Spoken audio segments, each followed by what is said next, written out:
Alrighty, let's go. Welcome back to the Skooshi Sport Podcast, bringing you the sporting news from around the globe in the last week. I know it's been a little while since we've had a Skooshi Sports report. Obviously, been a little bit busy, been away doing those sort of things, but we are back, and I'm here to bring you your latest sporting news from around the globe in the last week.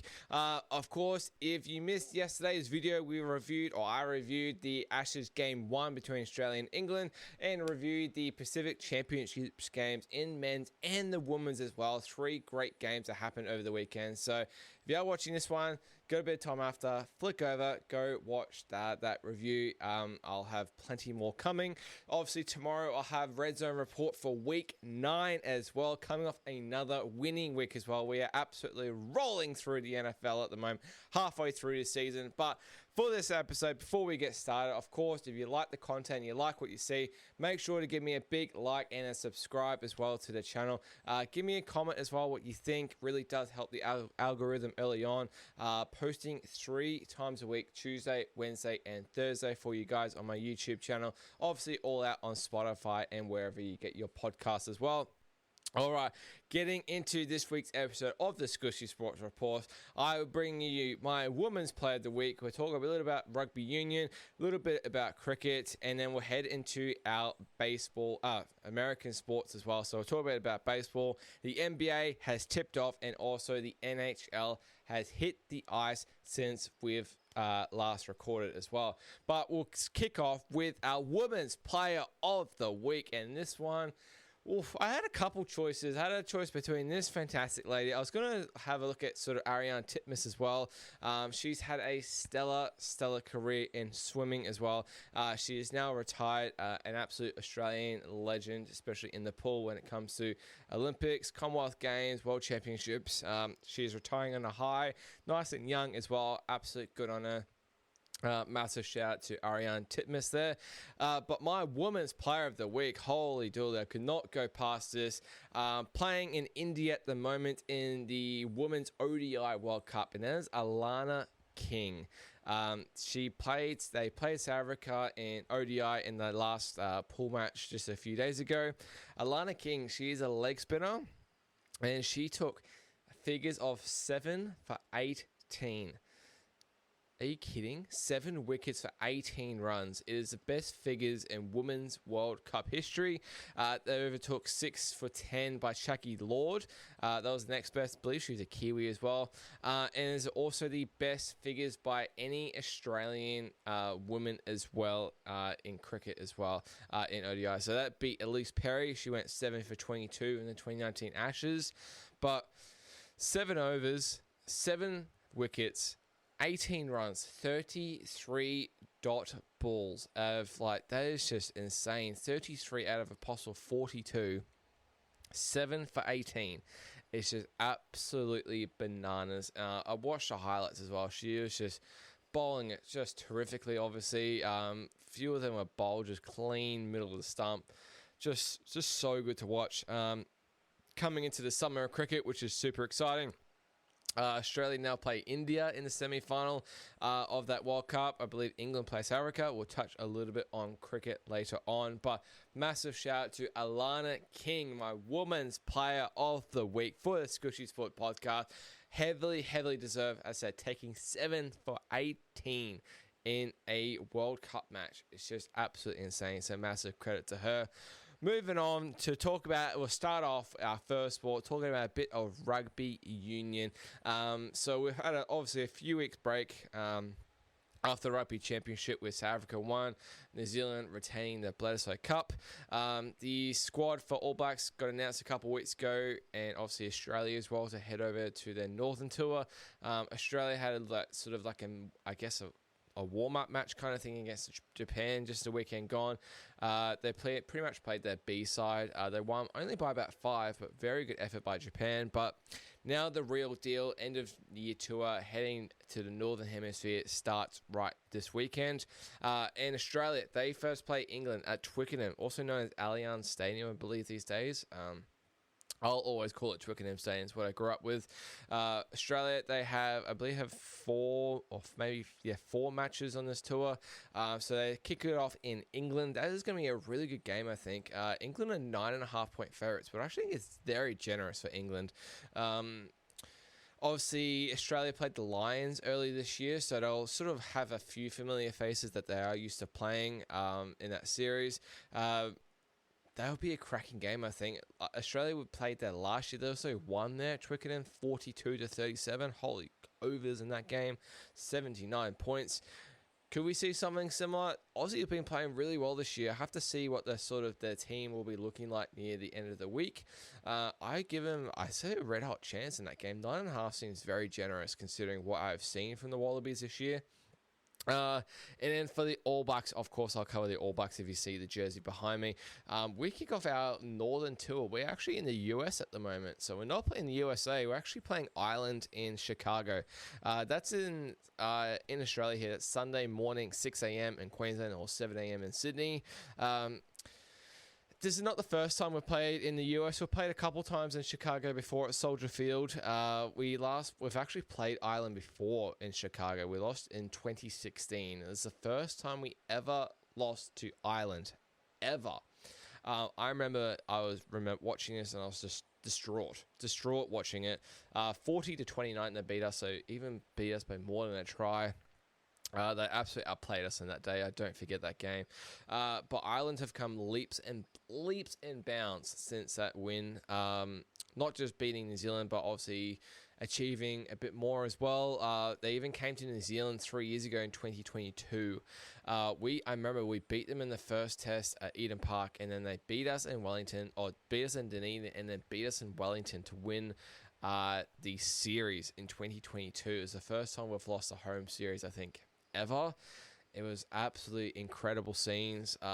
So we've played them twice since then. I believe we beat them at the World Cup in the quarterfinal, which is nice. Beat them by 5, and then we played them last year as well in Ireland, and we beat them 23-13 in that one there. So New Zealand and Ireland, I myself have so much respect for Ireland. I believe they're fourth in the world at the moment, maybe fifth in the world. We're only 5.5-point favourites, so you might think New Zealand are going to be good enough and win by more than that. I don't think so whatsoever. Ireland, they're going to be up for it 100%. They've got a pretty somewhat decent record against us now since 2016, in my opinion. There's no reason why Ireland can't get up and win this one. I have to sort of check how they've been playing this year, how they went sort of in the Six Nations, but looking at that, I would give Ireland a red hot crack. We were that same line against Australia, and now we're getting that same line against Ireland. I don't think they're getting enough respect. So, be interesting to see where sort of that line does move during the week and what the teams are like, especially the All Blacks and who plays at 10. I'd say Beauden Barrett has to go back to 10. I believe he is back after Damien McKenzie's performance in Perth. Hopefully, Will Jordan is at fullback as well. We'll just have to see. Hopefully, Quinn Tupaya's in the centres again, which would be good to see. Interesting to see. I think Scott Barrett will be their captain again, even though I want Artie Sevilla. And yeah, it'd be interesting. At 6 a.m. Sunday morning, really excited for that game. Kicking off our Northern Tour in the US before we head over to UK. Actually, we'll play England, Wales, and Scotland in the last 3. In no particular order. I just know we're playing in the UK. Moving on from rugby, we'll get on to a bit of cricket. And speaking of England and New Zealand as well, England are touring New Zealand at the moment. Bit of a warm-up, I guess, before they head to Australia for the Ashes, which is 3 weeks away. Boy, I am keen as a neutral of both Australia and England, because I support New Zealand. I get so excited for the Ashes. I love my Test cricket. I think there's honestly nothing better in this game of cricket than the Ashes. It's just such a good form of cricket, and these two sides going at it. Some people think it's boring watching cricket all day. It keeps it so interesting. These two teams, these two countries, there's always a bit of fire in them. There's always something happening. I cannot wait. It's a few weeks out, but England, they're in New Zealand at the moment. They just played three, or tried to play three T20 matches. Two of them were washed out, so which is not surprising. Cricket in October in New Zealand is generally not a thing, and they've tried to do it this year, and it's kind of failed pretty epically. I said, well, England won the second one, and then the first and third one were abandoned due to rain. They're now playing 3 ODIs at the moment. They just played their first one, I believe it was on Sunday. New Zealand won that one by 4 wickets, which is good to see. Second ODI, when you're watching this, is today or Wednesday, also tomorrow for me. And then the third one is on the Saturday. They're both day-nighters. After those two ODIs finish, England will head over to Perth, I'd say, get ready for the Ashes, which from then will be just a tickle under 3 weeks away. Wow, that must mean England's here for like a good sort of 3-4 months. It's a long time away from home. India are here in Australia at the moment, playing some T20s and some ODIs as well. I believe India head to New Zealand actually for a few tests later in the summer, which will be really exciting to see. Australia, they played 3 ODIs against India recently in the last sort of week or so. They won that series 2-1. They won the first 2, and then India won the third one. Sharma got a century in that third one as well at the SCG. Very clinical, very good player. They kick off 5 T20s. Man, they love their T20s. I don't know if I can get around T20 internationals. I get it with the money sort of thing, but I just think as a pure cricket fan, Test cricket, you just can't beat it. You just can't beat it. It's the best form, without a doubt, in my opinion. They kick off 5 T20s starting on Wednesday night, so tomorrow night or tonight when you're watching this. That one's in Canberra. So once that finishes, Aussie will have probably 2 weeks before that first test in Perth. I know there's probably not a lot of T20 players in that squad or team that will be playing that first test, but still very interesting that they're very close apart. As I said, we've been speaking about the Ashes. That is 3 weeks away. First test is in Perth. I believe it will go Perth. I want to say Perth, Brisbane, Adelaide, Melbourne, and then Sydney, or Perth, Adelaide, Brisbane, Melbourne, and then Sydney. Usually starts in Brisbane, which is interesting that they're starting in Perth this time. I believe the day-nighter is in Adelaide again this year. 3 weeks away, pretty much, starting on the Friday, the 21st of November. I am absolutely so keen. It's just going to be so good. I'll never forget, I had a job next to the Gabba, right next to the Gabba, and the last test series I was in Australia, so 4 years ago now. And I'll never forget, first test at the Gabba, day 1, and I was working at my job just next to the Gabba there in the shop, and we had the TV on, ready to go, ready to watch the cricket. And I was watching it, had all my boys around me, all my colleagues around me. First ball was coming up, and Mitchell Stark's running up. And just as he's about to run up, we hear this massive roar. And I just thought, can't be. It can't be. Obviously, on a bit of delay, streaming on a KO, and what do you know? Mitchell Stark absolutely clean bowls Rory Burns. What a start to the Ashes series it was. They retained the urn then. They retained the urn back in England as well a couple of years ago.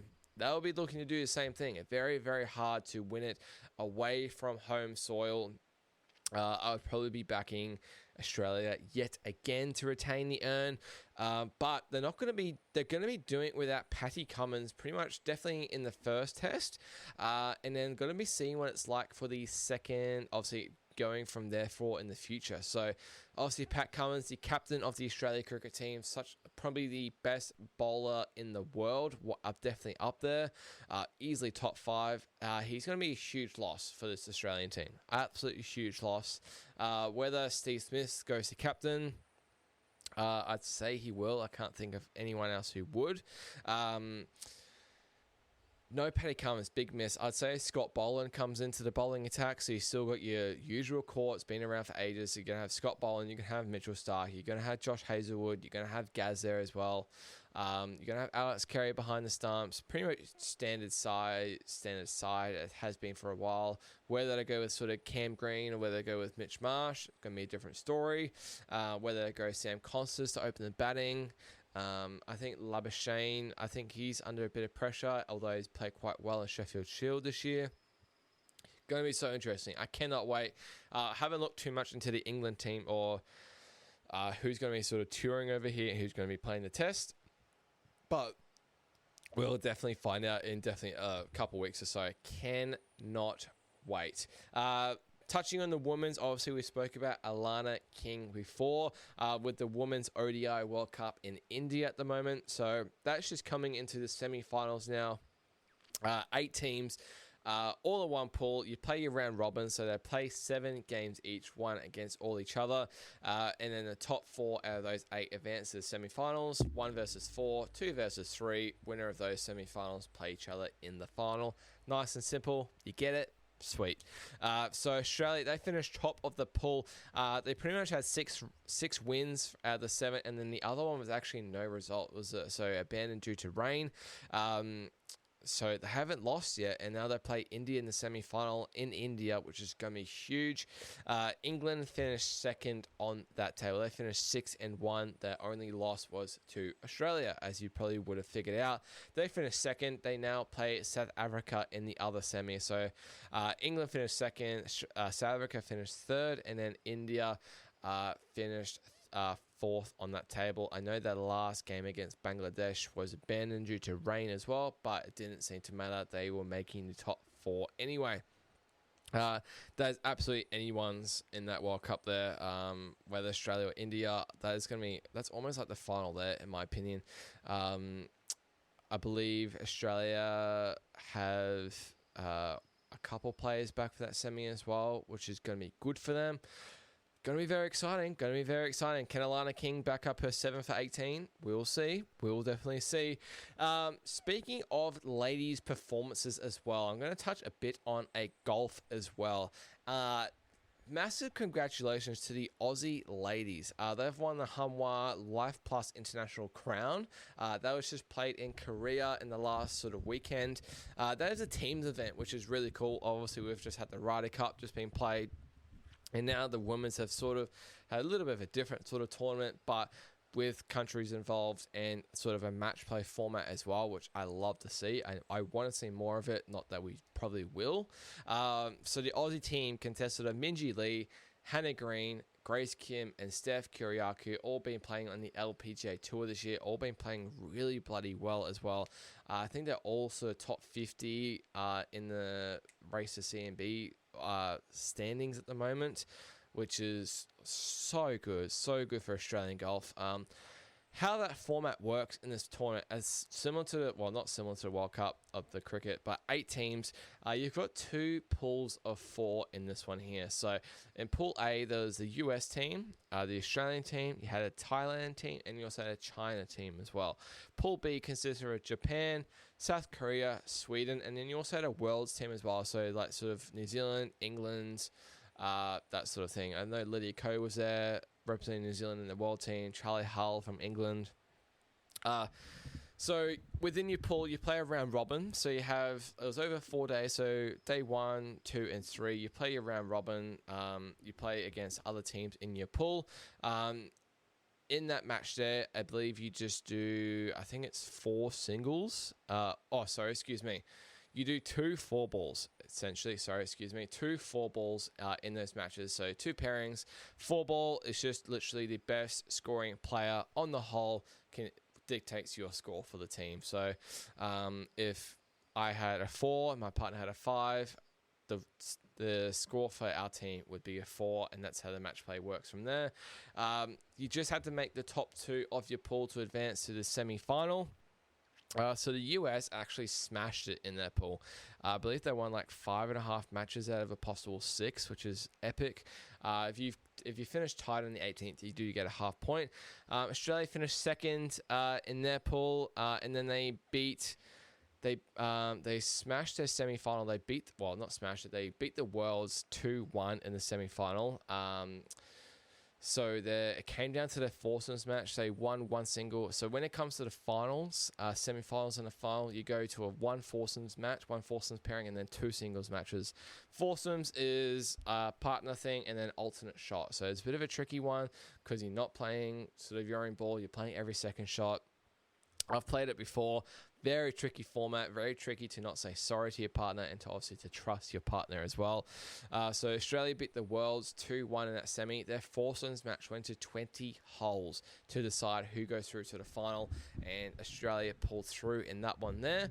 That meant they were playing the US in the final, so obviously they played the US already in the round robin, which they believe they lost, but they got their revenge. They beat the US 2.5 to a half point in the final.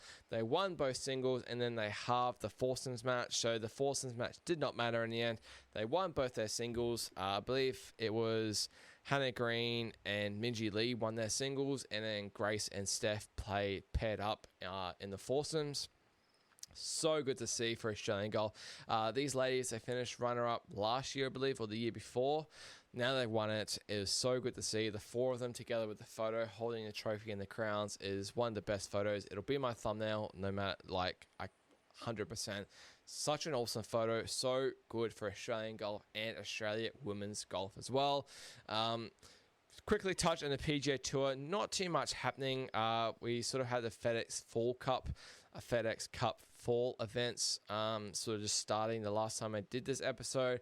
We're in the fourth FedEx Cup. I just finished their fourth one, in Utah. Just a weekend gone. They now head to Mexico this week for their fifth one. Couple more events after that, and then they sort of get into the Christmas off-season break, couple of invitational sort of events, and then you kick off with the Century Tournament of Champions in the first week of January in Hawaii, and then that's sort of your champions from your PGA Tour season in 2025, and then you kick off pretty much your PGA Tour season in the Sony Open, also in Hawaii. Amazing how quick that just comes around, man. Just so quick. But you guys like these FedEx Cup Fall events, you don't see you guys like your Rorys or Scotty Schefflers playing. They're pretty much in off-season mode at the moment. They've probably put the sticks down, probably having a good few weeks off, and then just before Christmas, I'd say they're picking back up and start to really fine-tune their game before the new season does tee off at the Tournament of Champions. All right, heading on to the next one. We'll finish off with our American sports. The day I'm filming this, we had our sports equinox today, which is absolutely mint. I don't know if we'll get another one, just depending on how the World Series goes. But have a sports equinox today was awesome. That's an NFL, baseball game, your hockey, and your NBA was all on, all at the same time. It was unreal scenes today. Unreal. For us, obviously a guy like me, Skooshi Sports, it was just like the dream. Had on my phone had all four different sports on my phone up at one time, tracking everything. It was just absolutely elite scenes. But I'll start on the baseball because we're heading to the tail end of the season. We're in the World Series, pretty much in the middle of the World Series. The last update we had for you a couple weeks ago, we're in the middle of the National League Division Series. So a couple series ago, and the Dodgers advanced from there, and then the Milwaukee Brewers advanced in the Division Series as well, and then the Blue Jays and the Mariners advanced to the Championship Series in the American League from there. So the Dodgers, they beat the Brewers 4-0 in the NLCS. Absolutely blitzed them. Not surprising. That was even both Game 1 and Game 2 in Milwaukee as well. Just absolutely crushed Milwaukee. To no one's surprise, really, I guess. And then this was an epic series, the ALCS, the American League. The Toronto Blue Jays beat the Seattle Mariners 4-3. Game 7, Mariners up 3-2 in the series. They lost Game 6, they choked it, and then Game 7, they were up 3-1 in Game 7. Up comes George Springer for the Blue Jays, the number one batter, the opening batter in their team. Runners on first base and second base in the 7th inning. So only 2 more innings to go after that, and George Springer hits this absolute dinger. in Toronto to send the Blue Jays for a home run, puts the Blue Jays up 4-3. The atmosphere, the crowd, when he hit that home run was absolutely fucking electric. You can't beat American fans sometimes like that, and you can't beat baseball when it comes to that sort of thing. It was just so good. Sounds so good off the bat. What a moment for George Springer, former Houston Astro, now at the Blue Jays, and in another World Series, sending into the World Series. So good for Toronto, only Canadian team in the MLB. So we're literally looking at America versus Canada in the World Series at the moment. We've just had Game 3 of the World Series today. Dodgers winning in the 18th inning. Holy dooly, 18th inning. It was an absolutely incredible scene. It's tied for the longest World Series game ever, going to 18 innings, literally double the game length of 9 innings. Double the game length, and we didn't have any runs for those previous 8.5 innings, and then we get a Freddie Freeman walk-off dinger. To no one's surprise, really. He's done it before. He had obviously the very famous walk-off grand slam last year in the World Series in Game 1 against the Yankees to win that game. And now he's done it again to send the Dodgers up 2-1 in the series. 2 more games in LA. So the format and how the World Series and how sort of the 7-game series works in baseball, it goes 2 games at home for the winning team or like the number 1 team. Then you head to the opposing team for 3 games there, and then you head back to the other team for 2 games there. So a little bit different to NBA in the hockey as well. Usually it goes 2 home games, and then you head to another 2, and then it goes 1-1-1. This goes 2, 3, and 2. So a little bit less travel. And the Blue Jays absolutely smoked the Dodgers in Game 1, 11-4.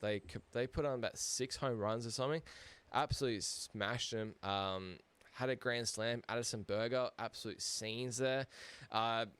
You always knew Dodgers were going to come back. They came back and won 5-1 in Game 2 in Toronto to head the series back to LA. 1-1 in the series. Yamamoto in Game 2 pitched the whole game for the Dodgers. Absolutely incredible. Back-to-back games. He has done that now for the Dodgers. And we had Game 1 in LA today, or like the first game in LA today. And I said Dodgers win that one 6-5 against Toronto. Ohtani hitting 2 home runs in that one. This guy, Shohei Ohtani, is honestly easily the best baseball player ever, in my opinion. Could be biased, but easily the GOAT at the moment. Obviously, we weren't around for Babe Ruth, that sort of thing, but this guy is just in another world. He can hit home runs. He can pitch so bloody good. In Game 4 of the NLCS against the Brewers, right, he was the starting pitcher. He pitches. He had 10 strikeouts and hit 3 fucking home runs. Like, what? This is the greatest performance in the postseason game we have ever seen. Ever. 10 strikeouts. He pitched 6 innings. And then he hits 3 home runs. Is this guy serious? Like, guy out of Japan, he is just unbelievable to watch. Such a talent. And he hit 2 home runs today. He went 4 of 4 on hits. He reached base 9 times in the game. It's an MLB, tied for an MLB record. They walked him intentionally 5 times. 5 times. I think he hit 2 doubles, 2 home runs, and he got intentionally walked 5 fucking times. It's just unreal. Like, we just think we've seen it all, and then he keeps producing and producing. He's just in another world by himself, and no one else is even close, in my opinion. Just crazy what he can do, and he's the starting pitcher tomorrow in Game 4 against Shane Bieber. So he's going to back up 2 home runs and then be pitching 18 hours later, because that game finished at like midnight in LA. He's going to be starting pitching. If he's going to do well, he's going to pitch another 6 innings. He's going to be batting as well. He doesn't be in the field. That's a lot to do. Well, obviously he's pitching, so he's not in the field. Duh. Pitching and then hitting as well. And it's just the way this guy pitches as well, like fastballs, curveballs, screwballs, sliders, just everything you can imagine. He's just got it all, and it's just like He's just like a robot. It's so scary to watch. It's so scary. It's just like he's just a freak. So gifted. Such a pleasure to watch.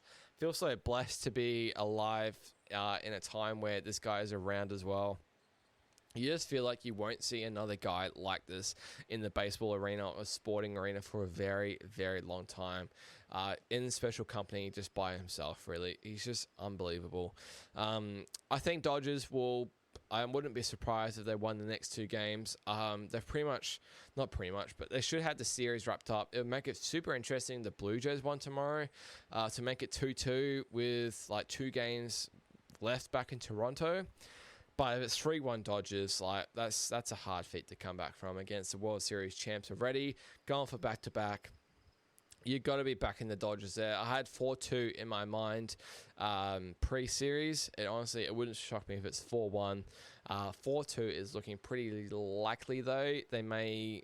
I think Dodgers probably win tomorrow, make it 3-1, and then whether they win another one, they have to win in LA, Toronto. That's the thing. They have to win in LA. That's the problem. That's going to be a hard thing to do. They probably had their best chance today, and they blew it, man. They're up 5-4 in the 7th. Up comes Shohei Ohtani. They didn't decide to walk him. They decided to pitch. They pitched it right in the middle of the square, and he just hit it out at the bloody park. Unreal. Tied the game up 5-5, and yeah, the rest is history. All right. Touching on the NBA, and the season tipped off a week ago, and holy dooly, has it been eventful. Before I get started to sort of how the teams are going at the moment, holy dooly, the main story at the moment is a massive gambling scandal between sort of 2 different stories that came up at the same time. These two guys have both been arrested. I want to start on Chauncey Billups, the Portland Blazers, Trailblazers head coach. Literally is a current head coach. Well, not at the moment. He got arrested last Friday, I believe, for playing illegal poker games with the mafia. In what world? I just... The first thing in my mind, how the hell do you get linked with the mafia? How do you even get started? And then what world do you agree to that? You're getting paid millions of dollars. You are the coach of an NBA team, so you're considered one of the best 30 coaches in the world for basketball. It's not like you're coaching a crap team, but it doesn't matter. Like, you're still coaching the Blazers, and like, what the hell, man? Like, this is just crazy. I get it. It's probably been happening for a while now, but to get busted for it and to be playing illegal poker games with the mafia so you can like guarantee money and profit, is just unbelievable. He is in some deep strife. He's no way going to be coaching in the NBA again. No way he can be involved with the NBA again. And then the other player is Terry Rozier, who was currently on the Hornets. He's kind of had his troubles around with other teams, but he's been arrested as well. His main thing is a couple of years ago, sort of 2023, and it looks like other instances as well. But their main instance was he was sort of giving inside information to his friends to bet his player prop unders, because he said he'd go off with an injury sort of in the first quarter or in the first half. And it's exactly what happened. I believe they were playing the Pelicans, maybe. He gave it's pretty much info to like his mates, one of his good mates, that he would be going off with a foot injury in the first quarter. It's exactly what happened. After 9 minutes, he went off with a foot injury in quotation marks. Obviously, his player prop under markets all cash, whether it's points, rebounds, assists, all of them cashed. And it just opens up the whole box of worms in regard, whole can of worms in regards to gambling in the NBA and like player prop markets. You know, there's talks of player prop markets and gambling shouldn't be allowed anymore, whether it's NBA, NFL, NHL, MLB, just because of this inside information that can happen, or, you know, players having an actual impact on it, whether they just have player props just for like the top players, where they pretty much know, or hopefully that they won't have any inside information or do anything like that.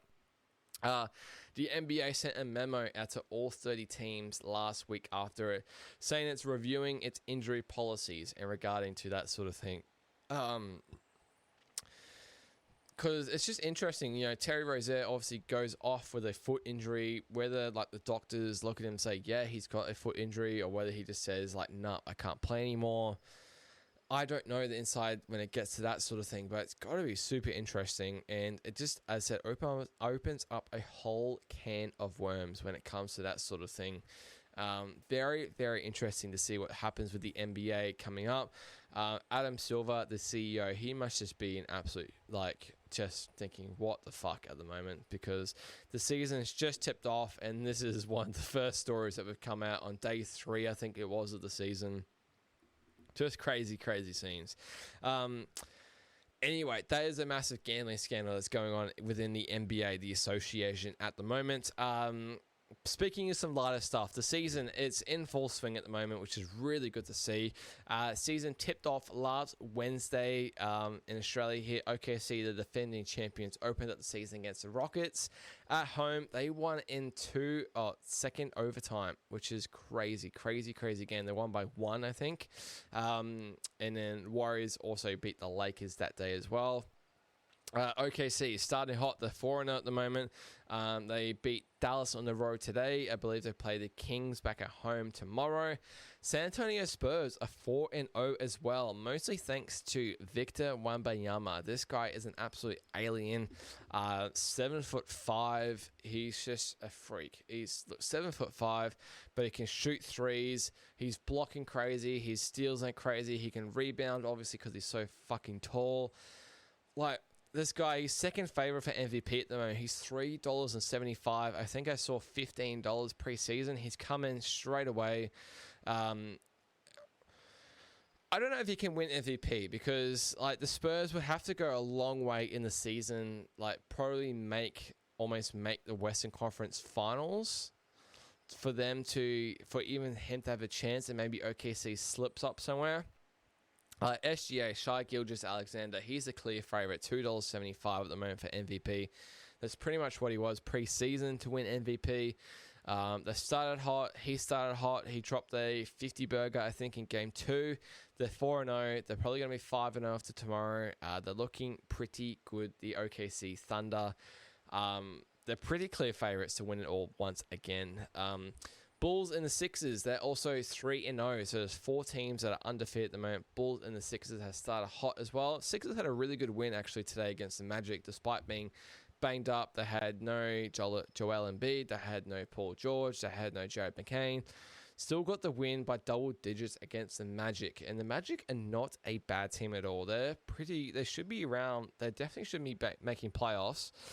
They should be making at least the semifinals in the Eastern Conference. So good win by the Sixers. If they can stay healthy, if MB can stay healthy, I really do back the Sixers to have a pretty solid year. Whether they get out of the Eastern Conference, it's interesting to see. Whether they make the finals of the Eastern Conference. Cavs are also obviously going to be thereabouts. They're looking pretty good. I think they're 3-1 at the moment. They had a blowout win against Detroit today. And then on the other side of it, the finals from last year, who OKC beat the Pacers, obviously without Tyrese Halliburton, they are 0-3 at the moment. The Pelicans and the Nets, they are 0-3. The Pelicans, I probably expected a tiny bit better. Look, it's only early days. It's only been 3 games, but Zion, he was injured today. He's looking fitter, but he's got to stay healthy if the Pelicans have any sort of chance of competing this season or making playoffs. And the Brooklyn Nets, doesn't surprise anyone, to 0-3. They were 15.5-point dogs against the Rockets today, and they lost by 30. They will probably be very close to getting the number 1 draft pick at the end of the season, in my opinion. They are pretty rubbish. I know they've got Cam Thomas. He dropped 40 points. I think he was there yesterday.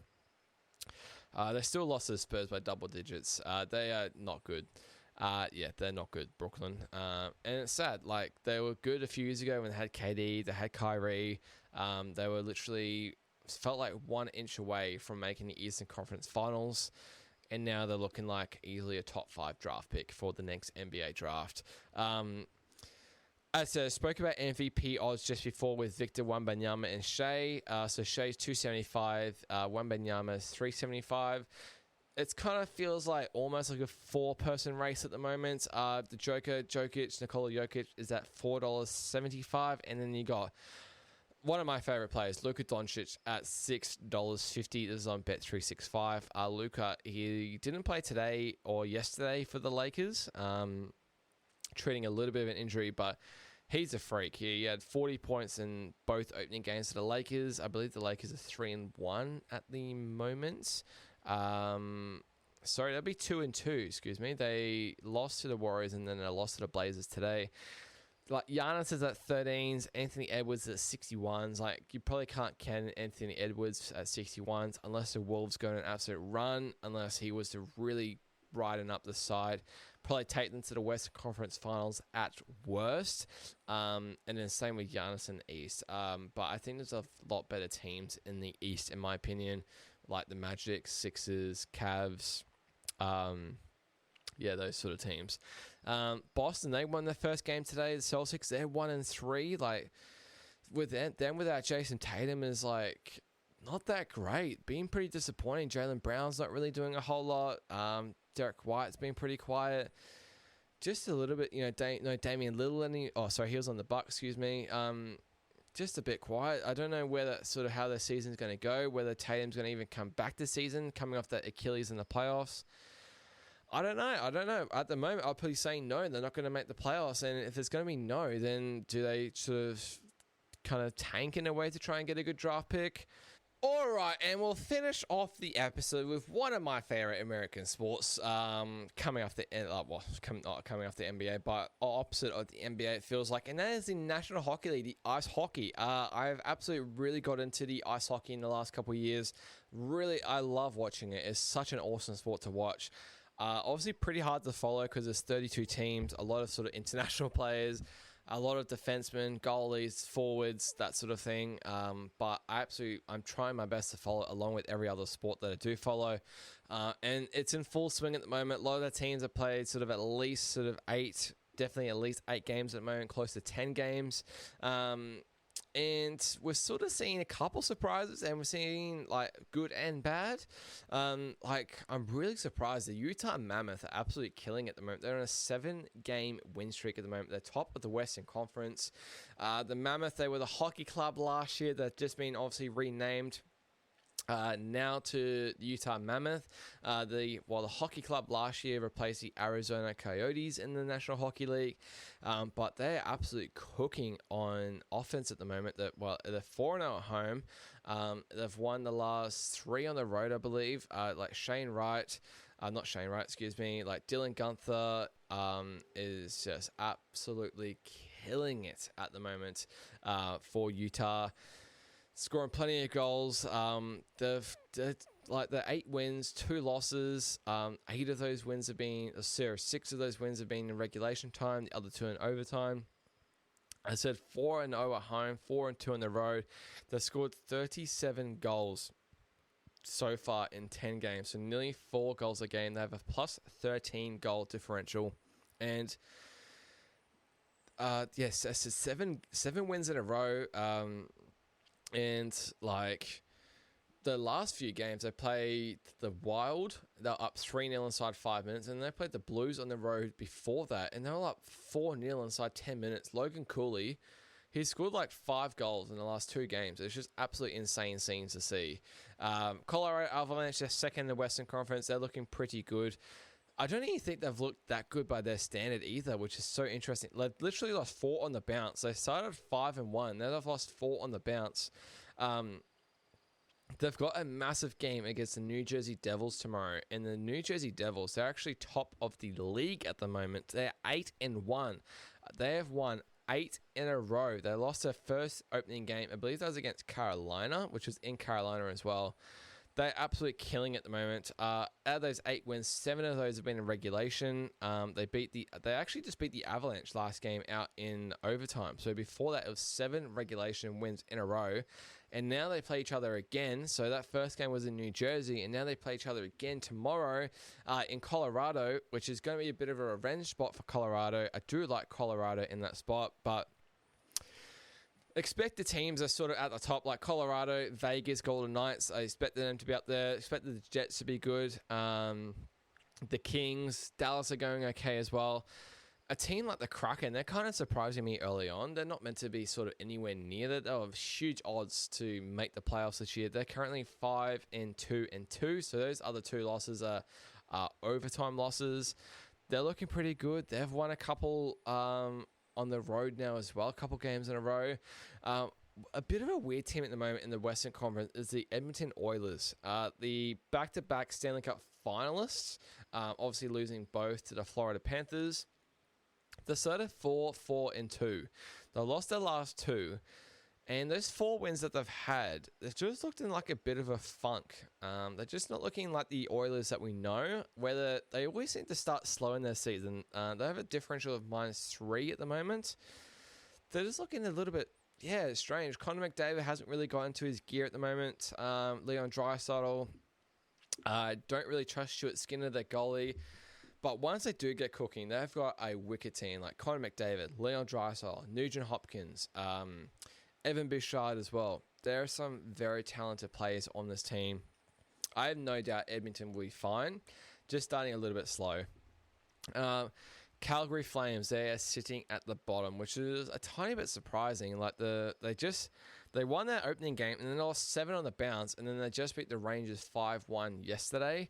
They're still at the bottom though. They're not looking good. -14 goal differential. I believe they have the worst expected goals per game at the moment. It's like just a tickle over 2. Look, they scored 21 goals in 10 games. That's the big indicator. They score 2.1 goals a game. Pretty hard to win a hockey game scoring 2 goals a game. Not good. Not good. As I said, the New Jersey Devils, they're top of the Eastern Conference, +13 differential. Looking pretty hot at the moment. 5-0 at home, 3-1 on the road. Bit of a surprising one early on. I'm not expecting this team to keep it up at all, and that is the Pittsburgh Penguins. They have got an old as fuck team. Old as fuck. Obviously, Sidney Crosby, one of the legends there for Pittsburgh. I was expecting Pittsburgh to be one of the worst teams this year. They've started the season 7-2-1. They beat the Blues, St. Louis Blues today, 6-3, I think it was. They're 3-1-1 at home, 4-1 on the road, +11 goal differential. They've scored 38 goals in 10 games.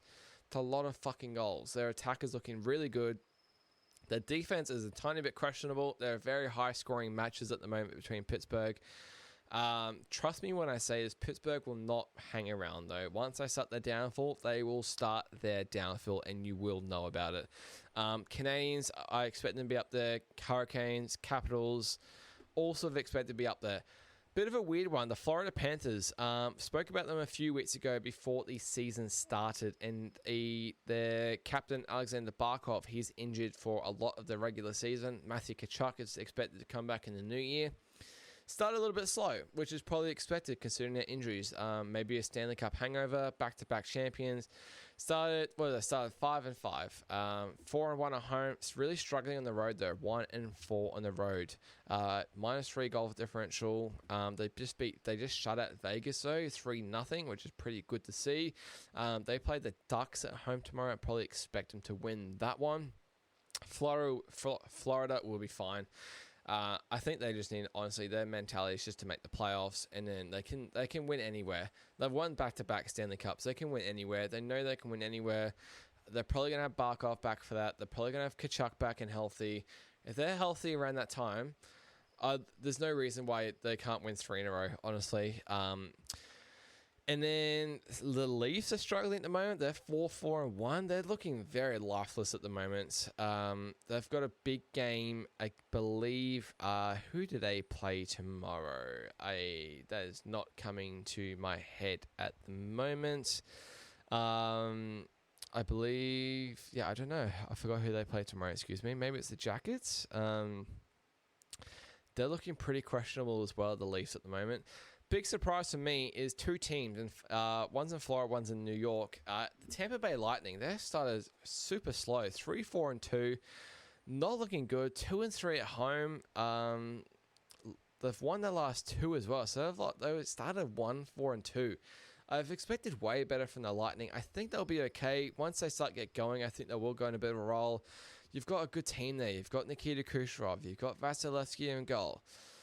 I think they'll be okay. They just got to get a bit of momentum going. And then this New York Rangers team is absolutely nowhere at the moment, considering how much talent is on their team. They're absolutely nowhere. 3-5-2. They lost their last three. They haven't won at home yet. They're 0-4-1 at home at MSG, which is so surprising.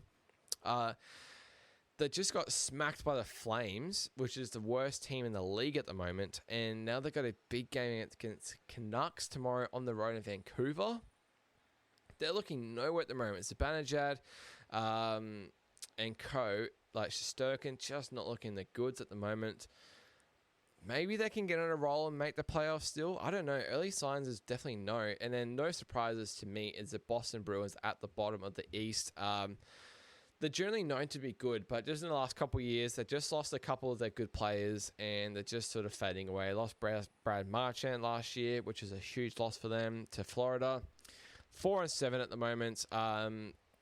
Look, they've scored 34 goals in 11 games, which is not too bad, but they've conceded 42 goals in 11 games, which is nearly 4 a game. Not looking good. They conceded 7 to the Ottawa Senators today. 7. Not good, man. Not bloody good, but so good to have the NHL back. Absolutely love it. If you haven't watched it before, try and watch it. Try and follow the puck. But such a good sport. They just go end to end. They are fierce. They love it. Fights as well. If you love a punch up, get into it. Get it on your TV. You won't regret it. But that will do it for this episode of the Skooshi Sports Report. Obviously covering quite a few sports there. 6 sports for you or 5 sports for you. Obviously shout out to Alana King, my Women's Player of the Week. In the cricket there, taking 7 for 18. As I said, guys, if you like the content and you want more of this, make sure to give it a big like and subscribe. Comment who you thought was your best performance by a women's athlete in the last week.